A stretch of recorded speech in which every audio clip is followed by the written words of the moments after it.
और रतन टाटा को लगातार श्रद्धांजलि देने वालों का तांता लगा है। समाजवादी पार्टी अध्यक्ष अखिलेश यादव ने कहा कि देश की आर्थिक स्थिति को सुधारने में रतन टाटा का बहुत बड़ा योगदान रहा है। देश के बड़े कारोबारी उद्योगपति रतन टाटा जी भी हमारे बीच नहीं रहे हैं। एक ऐसे उद्योगपति जिन्होंने अपना और उस समूह ने देश की अर्थव्यवस्था में बहुत बड़ा योगदान दिया है। आजादी से पहले और आजादी के बाद से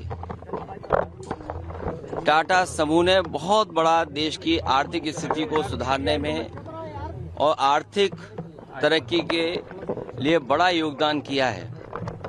वहीं रतन टाटा जी से व्यक्तिगत रूप से भी हमारे कई बार मुलाकात हुई है।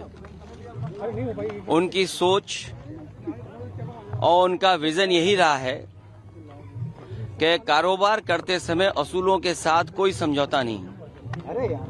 उसूलों से कारोबार करने के लिए और अपने लाभ का समाज के कल्याण के लिए जिस तरीके से उन्होंने लाभ का पैसा लगाया है और लोगों का, आम लोगों का कल्याण कैसे हो, उस दिशा में एक उदाहरण पेश किया। ऐसे उद्योगपति को भी हम लोग याद करते हैं, रतन टाटा जी को। तो रतन टाटा के पार्थिव शरीर को अंतिम दर्शनों के लिए रखा गया है और कुमार मंगलम बिरला भी वहां पहुंचे। उनके साथ उनकी बहुत यादें हैं, वो हर चीज को याद कर रहे हैं और श्रद्धांजलि अर्पित की। का जीवन ऐसा था कि वहाँ से बहुत कुछ है जो हम सीख सकते हैं। मेरा ये प्रिविलेज था कि मैं उनके साथ काफ़ी मेरी करीबता रही कई सालों तक और बहुत कुछ सीखने मिला मुझे उनसे और आदर्श पुरुष थे कई तरह से। तो हमको उनकी जो जिंदगी है सेलिब्रेट करना चाहिए।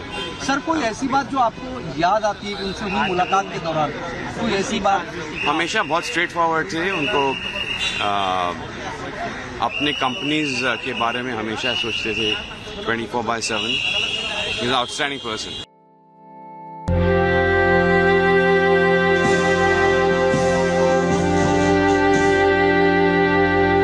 उनका दिल बहुत बड़ा था।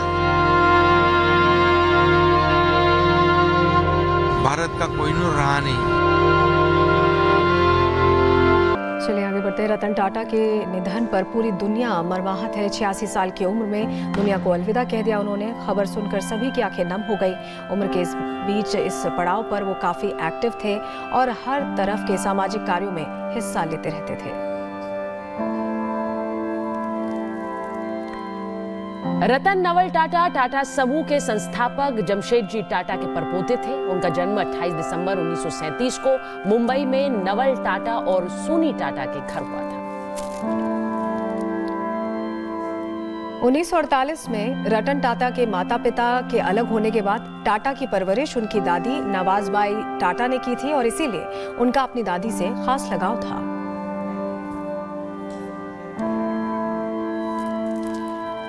रतन टाटा की जिंदगी में ऐसे 4 मौके आए जब वो शादी करने के करीब थे, लेकिन इसके बावजूद उन्होंने कभी शादी नहीं की। रतन टाटा ने खुद एक बार अपनी प्रेम कहानी का जिक्र भी किया था, जिसमें उन्होंने कहा था कि लॉस एंजलिस में काम करते हुए उन्हें प्यार हो गया था, लेकिन लड़की के माता पिता ने भारत चीन युद्ध के चलते उन्हें भारत जाने की इजाजत नहीं दी थी। रतन टाटा की उच्च शिक्षा अमेरिका के कॉर्नेल यूनिवर्सिटी से हुई थी। उन्होंने आर्किटेक्चर की वहां से डिग्री ली। उन्हीं दिनों की बात है जब रतन टाटा को जहाज उड़ाने का शौक भी सवार हुआ था। रतन टाटा अपनी परोपकार के लिए भी जाने जाते थे। रतन टाटा के नेतृत्व में टाटा समूह ने भारत के स्नातक छात्रों को वित्तीय सहायता भी प्रदान की थी।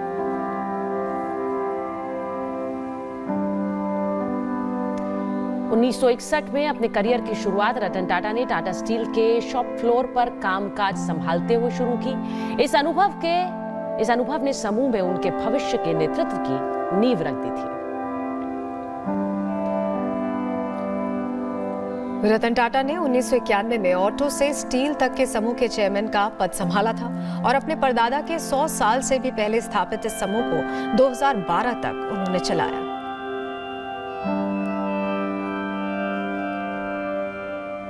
रतन टाटा ने उस समय टाटा समूह का पुनर्गठन शुरू किया जब भारतीय अर्थव्यवस्था में उदारीकरण हो रहा था। उन्होंने टाटा नैनो और टाटा इंडिका जैसी लोकप्रिय गाड़ियों के व्यापार विस्तार में एक महत्वपूर्ण भूमिका निभाई। रतन टाटा ने टाटा टी को टेटली, टाटा मोटर्स को जगुआर लैंड रोवर और टाटा स्टील को 2004 में कोरस का अधिग्रहण करने में मदद भी की थी।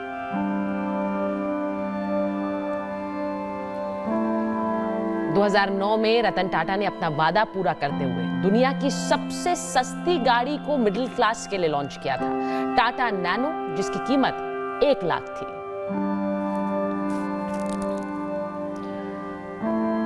सफलता की राह पर एक बार टाटा का सामना गैंगस्टर से भी हुआ था। 1980 के दशक में एक गैंगस्टर टाटा मोटर्स के कर्मचारियों को धमकाकर हड़ताल भी करवाना चाहता था। उस समय खुद रतन टाटा ने मोर्चा संभाला और प्लांट में कई दिनों तक रहकर कर्मचारियों का मनोबल बढ़ाया था। उनकी कोशिशों के कारण गैंगस्टर पकड़ा गया और काम दोबारा शुरू हो पाया। वहीं 26/11 हमले के बाद रतन टाटा ने लोगों की बहुत मदद की थी। न सिर्फ कर्मचारियों को समर्थन दिया था, बल्कि उन छोटे छोटे व्यापारियों की भी मदद की थी जो होटल के आसपास अपना रोजगार चलाते थे।